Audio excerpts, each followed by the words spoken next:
Assalamualaikum warahmatullahi wabarakatuh. Alhamdulillahilladzi arsala rasulahu bil huda wa dinil haqq liyuzhirahu 'alad dini kullih wa kafa billahi syahida. Asyhadu an la ilaha illallah wahdahu la syarika lah wa asyhadu anna sayyidana wa maulana Muhammadan abduhu wa rasuluh alladzi la nabiyya ba'da. Amma ba'd.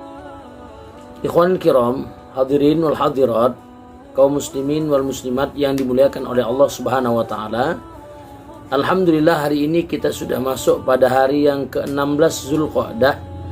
Mudah-mudahan Allah Subhanahu wa taala senantiasa memberikan keberkahan kepada hidup kita dan termasuk juga kepada keluarga kita masing-masing.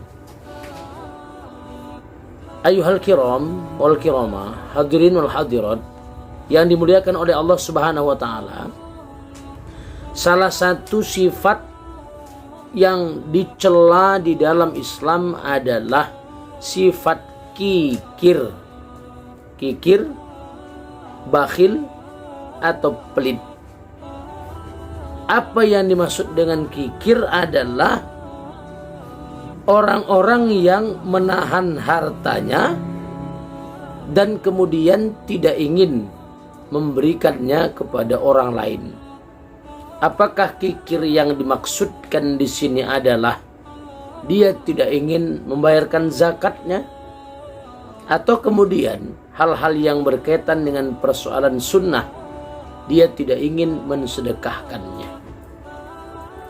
Karena itu, hadirinul hadirat yang dimuliakan oleh Allah Subhanahu wa taala, kikir atau pelit ini adalah penyakit hati yang sangat berbahaya.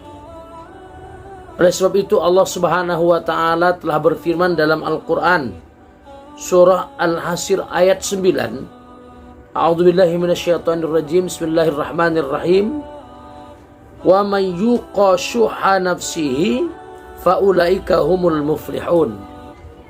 Dan siapa yang dipelihara dari kekikiran dirinya, mereka itulah orang-orang yang beruntung. Jadi orang yang tidak kikir itu orang yang beruntung. Sedangkan orang yang kikir adalah orang yang tidak beruntung. Di dalam ayat yang lain, Allah Subhanahu wa taala telah berfirman, Bismillahirrahmanirrahim.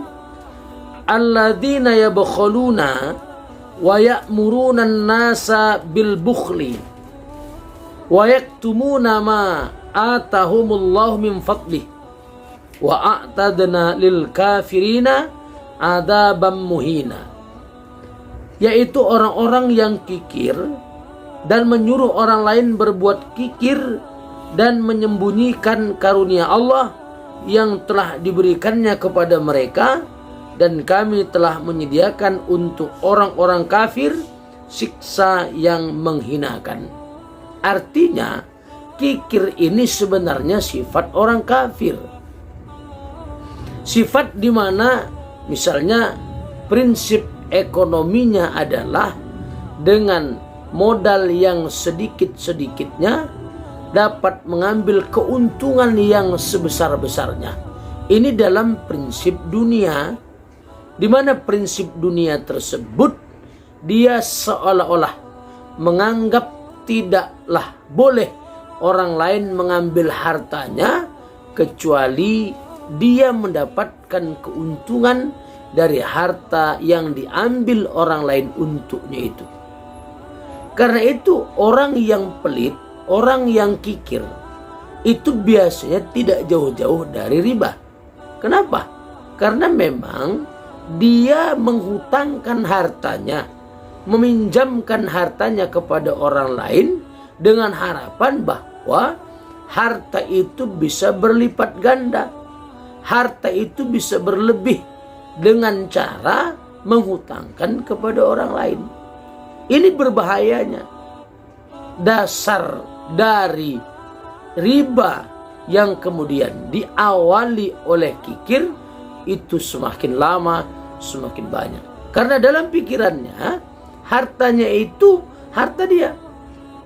harta yang tidak ia berikan kepada orang lain. Karena itu saudaraku yang dimuliakan oleh Allah Subhanahu wa taala, Allah Subhanahu wa taala berfirman dalam Quran surah Ali Imran ayat 180, A'udzubillahi minasyaitonirrajim. Bismillahirrahmanirrahim. Wala yahsabanna alladhina yabkhuluna bima atahumullahu min fadlih huwa khairan lahum bal huwa syarrun lahum sayutawwaquna ma bakhilu bihi yaumal qiyamah. Janganlah sekali-kali menyangka orang-orang yang bakhil atau kikir dengan hartanya itu Allah berikan kepada mereka karunia-Nya, rezekinya bertambah. Sebenarnya tidak begitu. Kebakhilan itu tidak baik bagi mereka. Kebakhilan itu menurut mereka baik, tapi sebenarnya tidak baik. Karena Allah menyatakan sebenarnya kebakhilan itu adalah buruk bagi mereka. Harta yang mereka bakhilkan itu akan dikalungkan kelak di lehernya di hari kiamat. Hadirin hadirat, kaum muslimin wal muslimat yang dimuliakan oleh Allah Subhanahu wa taala. Inilah sifat bakhil, kikir, pelit, tidak ingin menginfakkan hartanya, tidak ingin mewakafkan hartanya, tidak ingin mensedekahkan hartanya. Padahal Allah Subhanahu wa taala telah menyatakan bahwa sedekah, wakaf, dan termasuk di dalamnya hal-hal yang kita berikan dalam bentuk bertaqarrub, mendekatkan diri kepada Allah adalah keberuntungan. Selain mendapatkan keberuntungan di dunia, insya Allah orang-orang yang mensedekahkan hartanya, mewakafkan hartanya, atau memberikan kepada orang lain dengan niat untuk bertaqarrub kepada Allah, hartanya akan semakin bertambah. Hartanya akan semakin mendapatkan barokah dari Allah Subhanahu wa taala. Rasulullah SAW telah bersabda dalam satu hadis yang diriwayatkan oleh Imam Muslim dari Jabir bin Abdullah, sesungguhnya Rasulullah SAW pernah bersabda, takutlah atau jauhilah olehmu akan kezaliman, karena kezaliman itu merupakan kegelapan pada hari kiamat. Dan takutlah akan kekikiran dan kerakusan, karena kekikiran dan disertai kerakusan itulah yang membinasakan orang-orang terdahulu dan membawa mereka pada pertumpahan darah serta menghalalkan hal-hal yang diharamkan kepada mereka. Ini termasuk hubbud dunya, terlalu cinta kepada dunia. Karena itu dalam satu hadis Rasul disebutkan hubbud dunya ra'su kulli khati'ah. Cinta harta duniawi merupakan pangkal segala kesalahan. Mudah-mudahan Allah Subhanahu wa taala menjauhkan kita dari sifat bakhil, dari sifat kikir, sehingga insya Allah dalam hati kita, dalam niat kita, di dalam azam kita masing-masing, kita terus bersedekah, beristiqamah untuk memberikan juga kepada harta, kepada orang lain, harta kita itu dengan tujuan bertaqarrub kepada Allah. Mudah-mudahan keberuntungan dunia dan di akhirat bisa kita dapatkan sesuai dengan doa kita, Rabbana atina fid dunya hasanah wa fil akhirati hasanah wa qina adzabannar. Demikian, assalamualaikum warahmatullahi wabarakatuh.